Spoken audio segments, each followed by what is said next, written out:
अमृतसर पर गोविंद जी की टहरी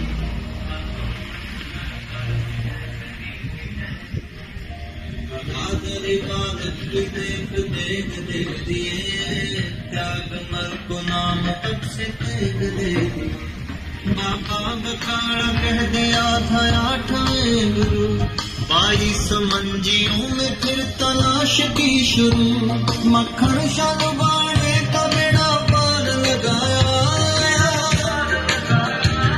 मक्खन शालबाड़े का बेड़ा पार लगाया उसने गुरु लाधोरे